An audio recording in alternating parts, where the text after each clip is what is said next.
네, 안녕하십니까. 강남원사의 김정일 원장입니다. 오늘은 애들이 흔히 잘생기는 증상들에 대해서 설명을 좀 해보자 합니다. 오늘 설명은 주로 콧물에 대해서 이야기하고요. 다음 시간에 코막힘, 목열감기에 대해서 말씀 나눠보겠습니다. 일단은 콧물이 생긴 원리에 대해서 보면은 인체가 자연현상, 다시 말하면 아이들, 특히 우리 인간들도 자연현상의 한 부분이죠. 특히 아이들 같은 경우는 물리적 현상이 많습니다. 얘들은 끊임없이 움직이고 끊임없이 활동을 하기 때문에 열이 항상 위로 올라오는 건 당연하죠. 열은 아래에서부터 위로 올라오는 거고요. 그리고 항상 얘들이 더워하는 것도 정상적인 물리적 현상 속에 나타나는 일이죠. 그래서 일단 콧물은 어떻게 생기느냐 우리가 비유하자면은 추운 겨울에 창을 보면 서리가 끼죠. 바로 그게 서리가 끼는 게 바로 콧물이 원리라고 보면 됩니다. 방은 뜨겁고 밖은 찰 때 찬 뜨거운 안쪽에 공기가 습기가 창으로 달라붙듯이 자동차 시동 겨울에 키면은 부옇게 서리가 끼잖아요. 그게 바로 콧물이 생긴 원리다. 따라서 인체가 이제 아이들 같은 경우도 우리 보통 체온이 36도 오고 바깥 기온보다 항상 체온이 좀 높죠. 여름 아주 뜨거운 여름 빼고는.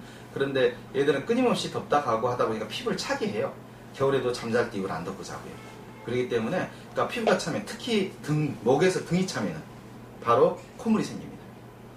안에는 뜨거운 습기가 인체가 70% 되는 뜨거운 물로 되어 있잖아요. 그러니까 뜨거운 습기가 찬 쪽으로 달라붙어서 코로 나오는 거죠. 많이 차면 줄줄 흐를 거고요. 덜 차면은 안에 콧물이 맺혀서 뒤로 넘어가서 가래가 되는 거죠. 그래서 콧물 가래가 한 세트라고 보시면 됩니다. 따라서 얘들이 콧물이 자주 생기는 아이들 같은 경우는 바로 등을 따뜻하게 해줘야 돼요. 특히 애들이 잠잘 때 땀이 많이 흘리죠. 그래서 그 땀을 관리를 해줘야 되는데 그 땀 관리해주는 방법은 선수건을 한 몇 장 준비해서 옷을 잠들고 있는 아이들한테 자주 런닝이나 이런 거 갈아입기 힘드니까 등에다가 펴가지고 넣어서 그 손수건만 갈아줘도 땀이 젖은 게 덜하면은 몸이 더 덜 차게 되겠고요. 그리고 새벽에 일어나면은 새벽에는 이불 덮어주면 그때는 덮어요. 엄마가 좀 껴안고 자거나 등을 좀 껴안고 자도 좋고요. 아침에 아예 일어나면 창문 열기 전에 거실로 내보내기 전에 드라이기로 등을 따뜻하게 해서 겨울 같은 데는 따뜻하게 해서 내보내면은 콧물이 훨씬 줄을 겁니다. 따라서 이제 한방적 원리에서는 콧물이 바로 등이 차서 우리가 보통 스카프를 하잖아요. 스카프를 하는데 꼭 이제 그 스카프가 감기 걸릴 때 하는데 그러니까 목 앞을 보호한다고 생각하는데 그게 아닌데 엄밀하게 보면 목 등을 보호하는 거예요. 따라서 등 쪽으로 어른들도 등이 서늘하면 감기가 걸리듯이 등을 좀 따뜻하게 해줄 수 있도록 노력해주고요. 그런 음식들이 이제 생강차라든가 얘들 잘 안 먹겠지만 그런 게 바로 콧물약 중에 하나인데 한방에서 콧물약들은 대부분 다 등을 따뜻하게 하는 음식으로 구성되어 있어요.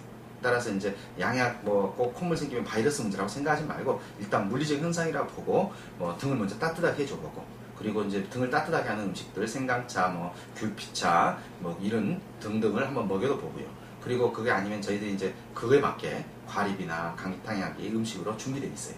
그걸 좀 먹이면서 관리하면 도움이 되지 않을까 생각됩니다. 그래서 콧물은 등이 차서 생긴다. 얘들은 등에 땀도 많이 나니까 등에 관리를 잘하자. 이게 가장 중요한 포인트가 아닌가 생각됩니다. 네, 감사합니다.